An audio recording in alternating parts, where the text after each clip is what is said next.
വിവരാവകാശ നിയമപ്രകാരം അപേക്ഷ നൽകുന്നവരുടെ എണ്ണമേറുന്നു. വിവരങ്ങൾ ലഭ്യമല്ല, അപേക്ഷ ബാധകമല്ല എന്ന മറുപടികൾ നൽകരുതെന്ന് വിവരാവകാശ കമ്മീഷൻ. വിവരാവകാശ നിയമം പ്രാബല്യത്തിൽ വന്ന് 2 പതിറ്റാണ്ട് പിന്നിടുമ്പോൾ നിയമത്തെ ഫലപ്രദമായി ഉപയോഗിക്കുന്നവരുടെ എണ്ണമേറുകയാണ്. ജീവനും സ്വാതന്ത്ര്യവുമായി ബന്ധപ്പെട്ട അപേക്ഷയാണെങ്കിൽ 48 മണിക്കൂറിനകം മറുപടി നൽകണമെന്നാണ് നിയമം. ഇതേസമയം വിവരാവകാശ അപേക്ഷകളിൽ 30 ദിവസം കഴിഞ്ഞ് മറുപടി നൽകിയാൽ മതിയെന്ന ധാരണ പുലർത്തുന്ന നിരവധി ഉദ്യോഗസ്ഥരുണ്ട്. അപേക്ഷകളിൽ 5 ദിവസത്തിനകം നടപടി ആരംഭിക്കണമെന്ന് നിയമം പറയുന്നു. വിവരങ്ങൾ ലഭ്യമല്ല, അപേക്ഷ ബാധകമല്ല എന്ന മറുപടികൾ നൽകാൻ പാടില്ലെന്ന് വിവരാവകാശ കമ്മീഷണർ വ്യക്തമാക്കിയിരുന്നു.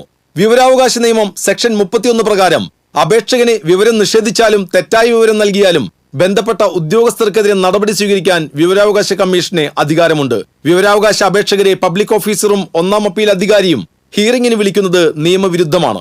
അപേക്ഷകൻ ആവശ്യപ്പെട്ടാൽ 1ാം അപ്പീൽ അധികാരികൾ ഇങ്ങനെ ചെയ്യുന്നതിൽ വിരോധമില്ലെന്നും വിവരാവകാശ കമ്മീഷൻ വ്യക്തമാക്കിയിരുന്നു. TCV തൃശൂർ.